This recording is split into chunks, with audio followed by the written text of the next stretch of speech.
लगातार डीजीपी महोदय के द्वारा आदेश दिए जा रहे हैं तमाम पुलिस को कि इस तरीके से नशा अपने एरिया में इतना ख़त्म कर दे ताकि कोई भी बच्चा नशे में ना लिप्त हो सके। आप सभी से अपील है, इस वीडियो को शेयर जरूर करें। और हरियाणा के ज़िला यमुनानगर के जी एसपी महोदय कमलदीप गोयल के द्वारा तमाम लोगों को आज बुलाया गया जो नशे से पीड़ित हैं, और जो संगठन जो बने हुए हैं, तमाम इलाकों में संगठन बनाए गए हैं ताकि नशे को कम किया जा सके। तमाम उन लोगों को बुलाया गया जिनके द्वारा काउंसलिंग की जाती है मोहल्ले में जाकर कि कितने बच्चे जो है नशे के पीड़ित हैं और नशे से आदी हैं, जो नशा बेचने वाले हैं, उनको भी कहीं ना कहीं पकड़वाया जाता है। आइए बातचीत करते हैं, क्या कुछ कहते हैं प्रेस कॉन्फ्रेंस में एसपी महोदय कमलदीप गोयल। और साथ ही साथ बता दें कि लगातार नशे को कम करने के लिए तमाम टीमें काम करते हुए जरूर नजर आ रही है। सामाजिक संस्थाओं की बात की जाए, वहीं वो भी काम कर रही है, तो साथ ही साथ पुलिस का सहयोग भी जरूर संस्थाओं का मिल रहा है। और कहीं ना कहीं मोहल्लावासी हैं, उन लोगों से भी अपील है कि पुलिस का सहयोग दें और इस तरीके से नशे को जो है आप लोग बढ़ावा ना दें, नशे को चरम सीमा से खत्म करने का प्रयास जरूर करें। जो भी इस वीडियो को, इस खबर को देख रहा था, शेयर जो की जगह ये बातचीत करते हैं एसपी कमलदीप गोयल, क्या कुछ कहते हैं। देखिए, हमने पहले से ही नशे के विरुद्ध एक मुहिम हमारे ज़िले में चला रखी है। तो उस मुहिम का नाम सही रहा है। ये मुहिम कोई अभी की शुरू की हुई नहीं है। ये 2020 के आसपास शुरू हुई थी और उसमें हमारे साथ काफ़ी जो सामाजिक संस्थान हैं, सामाजिक संगठन हैं, पार्षद हैं, सरपंच हैं, काफ़ी लोग उस मुहिम का हिस्सा थे। तो ये मुहिम लगातार तब से चल रही है। अब इसमें हमने थोड़ा सा इसको और एक गति देने का हमारा प्रयास है कि अब हम बिल्कुल मोहल्ला लेवल पे, वार्ड लेवल पे और विलेजेस का क्लस्टर बना के ऐसी डेडिकेटेड टीम्स तैयार करें जो कि घर घर जाके सर्वे करके और जो नशे के हमारे भाई आदी हैं, विक्टिम बन चुके एक तरह से नशे के, उनको आइडेंटिफाई करें। फिर उनकी हम एक मीटिंग करा के उनको थोड़ा मोटिवेट करके सरकारी अस्पताल तक लेके जाएं उनको और उनका इलाज शुरू करवाएं। तो अभी तक जो हमारा प्रयास था वो ये, अभी हमने कई कई क्षेत्रों में हम अलग अलग गए हैं। अब हमने डिसाइड किया है कि हफ्ते में 2 दिन मैं खुद जितने भी सामाजिक संगठन हैं उनसे अनुरोध करूंगा कि वो आए, नशे के विक्टिम्स को लेके आए, हम खुद उनसे रूबरू हों, उनसे बात करें ताकि ये जो मुहिम है इसका थोड़ा प्रचार मिले और लोग ज़्यादा से ज़्यादा इससे जुड़ने की कोशिश करें।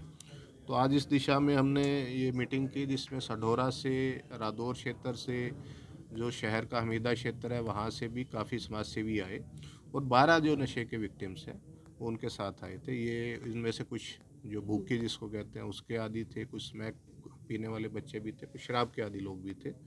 तो मैंने उनको पर्सनली उनसे इंटरेक्ट किया, उनको मोटिवेट करने का प्रयास किया है कि वो इस नशे की जो आदत है इसको छोड़ने का पूरा प्रयास करें और इससे बाहर आना पूरी तरह संभव भी है अगर वो एक जो इसका मेडिकेशन का जो दवाइयों का जो पूरा प्रोसेस है, एक पूरा इलाज का जो प्रोसेस है, उसको अगर पूरी तरह से अडोप्ट करते हैं और अपने अंदर एक इंटरनल जो पावर होती है उसको थोड़ा सा जगाने की कोशिश करें तो नशे से वो बिल्कुल बाहर आ सकते हैं। सर, नशे का जो जहाँ से नशा आ रहा है उन पर ही कुछ शिकंजा कसा जा रहा है? देखिए, हमने पीछे भी कई कमर्शियल क्वांटिटी के केस दिए हैं और जैसा अभी इस महीने में हमारा पूरा प्रयास रहेगा, जैसे माननीय पुलिस में महानिदेशक महोदय ने भी जो एक ऑपरेशन चलाने की हिदायत दी है इस महीने में, जिसमें हम जितने भी इस तरह के हॉटस्पॉट्स हैं जहाँ पे नशे की बिक्री होती है, शराब की अवैध बिक्री होती है, तो कल मैंने SHOs की मीटिंग लेके ये निर्देश दे दिए हैं कि वो अब बिल्कुल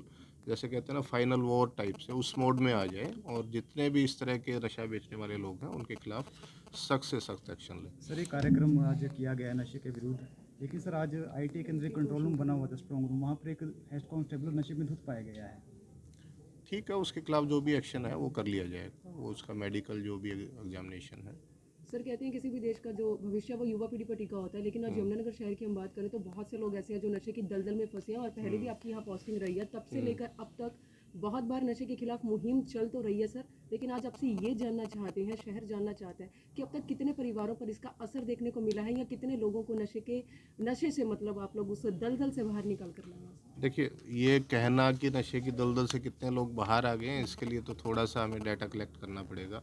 मैं वैसे एक बता देता हूँ कि हमारी एक पुलिस की टीम अलग से लगी हुई है जिसमें 5 आदमी, आज मैंने निर्देश दिया कि उन आदमियों की संख्या बढ़ाई जाए, कर्मचारियों की संख्या। उन्होंने 412 गाँवों का सर्वे किया अभी तक 412 गांव में वो गए हैं, वहाँ के मौजूद व्यक्तियों से संपर्क किया है, घर घर जाने का प्रयास किया है।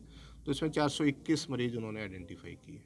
इसके अलावा जो हमारी अपनी एक अलग से जो सामाजिक संस्थानों के सहयोग से जो मुहिम है जिसका नाम सही रहा है, उन्होंने 501 विक्टिम्स अलग से आइडेंटिफाई कर रखे। तो अगर हम ये दोनों को जोड़ दें तो टोटल अभी तक 922 लोग बन जाते हैं। तो ये मेरे ख्याल में एक इस बात का एक पक्का संकेत है कि हम अपनी तरफ से भरपूर प्रयास कर रहे हैं। और अब हमने जो इसको एक्टिविटी को आगे प्लान किया जिस तरीके से, वो प्लान ये है कि जो शहरी क्षेत्र है उसको वार्ड में डिवाइड किया जाए, हर वार्ड पे टीम हो, और ऐसे ही जो गांव हैं, गाँव को भी हम क्लस्टर्स में डिवाइड कर ले थाना वाइज। मान लीजिए रादौर में मान लीजिए 40 गाँव है, तो 3 या 4 क्लस्टर बन जाएँ। उन क्लस्टर्स में अगेन हर एक गाँव के 3-3, 4-4 जो अच्छे लोग हैं, जो सोचते हैं कि हम इस दिशा में कुछ काम करें, उनको साथ जोड़ के फिर गांव विलेज टू विलेज दोबारा से एक बार सर्वे किया जाए। तो इसकी आज हमने एक रूपरेखा की चर्चा की और ऐसा मॉडल हम बहुत जल्दी रादौर क्षेत्र में इम्प्लीमेंट करने की कोशिश कर रहे हैं। साढौरा शहर में मॉडल ऑलरेडी बन चुका है, वहाँ पे 13 वार्ड हैं, 13 वार्ड की टीम, हर एक वार्ड की टीम है और वो घर घर जाके सर्वे कर रहे हैं इस चीज़ का। जी। तो सर यमुनानगर शहर की अलग अलग लोकेशंस पर बहुत से लोग ऐसे भी हैं सर, जो पीछे बैठकर ही इन चीज़ों को देख रहे हैं, नशा सप्लाई करते देख रहे हैं, बहुत से लोगों को नशे का सेवन करते भी देख रहे हैं, लेकिन आप तक किसी भी तरीके से जानकारी नहीं पहुंचा पा रहे, एक डर की वजह से उन लोगों को नहीं, डर किसी बात, डर सिर्फ उन लोगों को डरने की ज़रूरत है जो नशा बेच रहे हैं। सर, लेकिन ऐसे लोगों को कुछ मैसेज देना चाहेंगे आप, किस तरह से आप तक पहुंच सकते हैं गुप्त रहकर? तो मेरा फ़ोन नंबर अवेलेबल है, मेरे को आप व्हाट्सएप कर सकते हैं। इसमें तो तरीके तो बहुत से हैं पूछने के। हमारे एसएचओज हैं, एएनसी एक अलग से सेल है जिला लेवल पे जो सिर्फ नशे के लिए हमने बना रखा है, नशे के जो काम कर रहे हैं उनको पकड़ने के लिए। तो माध्यम तो मेरे को नहीं लगता कि मैं तो 24 घंटे अवेलेबल हूँ, आप कभी भी आके अपनी बात रख सकते हैं। तो क्या हो सकता है या आप यहाँ आके भी बता सकते हैं। अगर हाँ, विक्टिम्स को हमें दूसरे तरीके से देखने की जरूरत है। थोड़ा सा हम गलती ये करते हैं कि जो नशे के विक्टिम्स हैं उनको भी अपराधी की तरह देखना शुरू कर देते हैं। तो वो थोड़ा सा सोच में परिवर्तन करने की ज़रूरत है। नशे के विक्टिम का इस समस्या का समाधान ही ये है कि उन विक्टिम्स को आइडेंटिफाई करके उनका इलाज करवाया जाए।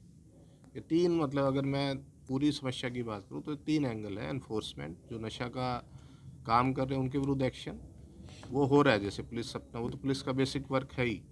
जो ये रिहेबिलिटेशन कह लो या डी एडिक्शन का काम है, ये हमें करना पड़ेगा ताकि नशे की डिमांड ख़त्म हो।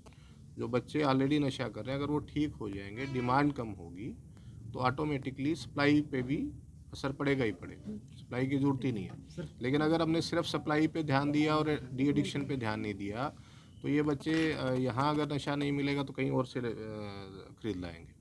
तो वो उस पर भी काम करने की ज़रूरत है। तीसरा है अवेयरनेस। अवेयरनेस का मतलब इतना है कि नए बच्चे जो हैं, नए लोग नशे की उनको आदत ना पड़े। जब एक समस्या की हर आदमी बात करेगा तो हमारी यूथ ये पक्का सोचेगी कि इसमें कुछ ना कुछ तो इतनी गलत चीज़ है कि हमें इसकी तरफ देखना भी नहीं। हमें बच्चों को ये समझाना है कि आपने इस चीज़ को टच भी नहीं करना। अगर आपने किसी डिप्रेशन में या किसी समस्या में और उसका समाधान आप ड्रग्स में देखना शुरू कर दोगे, या आप एंजॉयमेंट के लिए, पार्टी करने के लिए अगर आपने ड्रग्स लेनी शुरू कर दी, तो वो आदत बन जाएगी। और वो आदत किस हद तक खतरनाक है ये हमें युवाओं को बताना पड़ेगा।